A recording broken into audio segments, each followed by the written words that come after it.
pamalandong sa pulong sa Dios sa kamuntagon. Sliced bread, dawata ug kana ang pulong sa Ginoo. Mga Jim, mayong adlaw.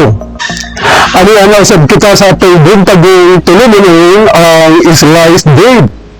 Nobyembre 21, 2025. Viernes, the presentation of the Blessed Virgin Mary. Ang santos na Ebanghelyo sumala ni San Lucas, Kapitulo 19, versikulo 45 ngadto sa 48, nagsugibahin sa pag-adto ni Jesus sa templo nga nagkanayon. Nisulod si Jesus sa templo, igiabog niya ang mga nagpatigayon didto. Gihingan niya sila. Nasulat sa kasulatan nga ang Diyos nag-ingon ang akong apang di mo ninyo kini nga taguanan sa mga tulisan. Matag-adlaw, nagtudlo si Jesus didto sa templo. Ang mga kadagkuan sa mga pari, ang mga magtutudlo sa balaod, ug ang mga pangulo sa mga tao, buot untang mupatay kaniya. Apan wala silang nangulo, tungod kay ang tanang tao nagpadayon man sa pagpamati sa tanan niyang gisulti. Pamalandong, ginimuan ni Jesus ang simbahan tungod sa dili maayo nga kahimtang niini. Ang pagpamaligya o pagpamalit ana-ana sa hawang sa simbahan, sama sa pagbaligya sa mga hayop alang sa sakripisyo, ang pagbayloay sa mga silsilyo. Ang mga responsable sa simbahan nagtugot sa mga tao sa pagpamaligya o nakadaot kini sa unang katuyuan sa simbahan, isip balay sa pag-ampo. Ang simbahan gituyog tukod na mahimong balay alampuanan. Apa nakita ni Jesus nga ang simbahan wala nagpadagan sa iyang buluhaton subay sa katuyuan sa Dios. Kay nahimo na kining taguanan sa mga tulisan imbes nga balay alampuanan. Wala na kini magsilbi sa katuyuan sa Dios, apan anaa sa serbisyo sa nagkalain-laing katuyuan sa tao. Mahimo na kitang tanan magserbisyo na sa atong kaugalingong katuyuan imbis sa katuyuan sa Dios. Ang nagunang kalihukan sa simbahan mao ang pag-ampo, apan ang ubang mga kalihukan mipuli ug nahimong mas importante pa kaysa angay unta niini. Kay ang tanan mahimo raman unta sa gawas sa simbahan. Ang mag-una nga kalihukan sa simbahan mao ang pag-ampo, ug ang uban nga kalihukan ikaduha lamang, ug unya kinahanglan nga magsilbi sa pangunang kalihukan sa pag-ampo.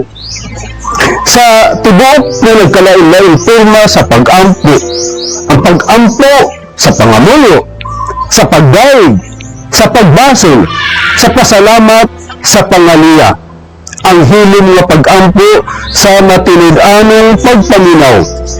Kining tanan, adunay dapit sulod sa dako nga pag-ampo sa Eucharistia.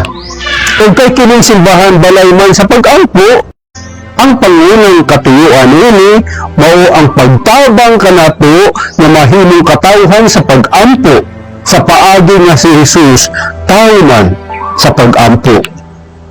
Sa pagkahimong katawhan sa pag-ampo, mas bugos natong adlihan ang atong kaugalingon ngadto sa katuyuan sa Dios alang sa atong mga kinabuhi ug alang sa kalibutan.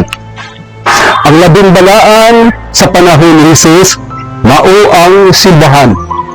Ang simbahan nagkinahanglan kanunay og reforma.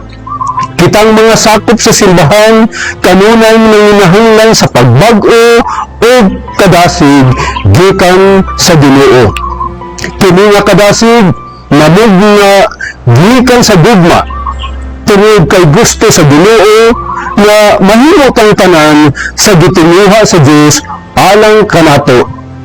Matag-adlaw, manungkano ta, nga moabli pag-usab sa atong kaugalingon ngadto sa nagapadayon nga buhat sa Ginoo sa pagbag-o sa atong kinabuhi.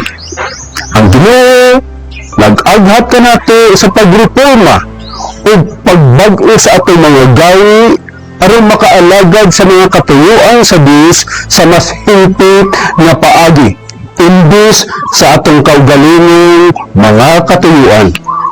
Kay walay gawi sa tao bisan unsa pa kini kagiday ang perpekto. Kanunay kining magkinahanglan og pagbag-o tungod kay kini kanunay nahugawan sa sala. Ang importante mao ang pag-ila nato niini ug abli ta sa tawag sa Ginoo alang sa paghinilisul ug pagbag-o. To resist ongoing renewal is to resist the Lord. Ang atong panaw padulong sa Dios isip individual o isip komunidad kanunay maglakip sa paghinilisul. Usa ka pagpangandam sa kung unsay gusto sa Dios alang sa atong kinabuhi. Sa matag karon ug unya, kinahanglan natong madungog ang usa ka prophetic voice nga nagtawag kanato balik sa dalan sa Dios. Alang kanato nga mga Kristiyano, ang labing may otoridad na tingog sa propesya mao ang tingog ni Jesus nga atong madungog labaw sa tanan diha sa mga ebanghelyo. Kinahanglan na magbalik ta kanunay sa iyang tingog, sa iyang buhing pulong nga gipaabot niya nganhi kanato pinaagi sa kasulatan aron puy-an nato ang kinabuhi subay sa katuyuan sa Dios. Mamati ta sa pulong sa Ginoo nga gitulong sa matag usa kanato isip mga membro sa katawhan sa Dios, ang simbahan. Ug sa katapusan, igsuon, diha sa inyong parokya, kumusta man ang simbahan? Ikaw, andam ka ba sa kabaguhan? Reforma sa inyong kaugalingon?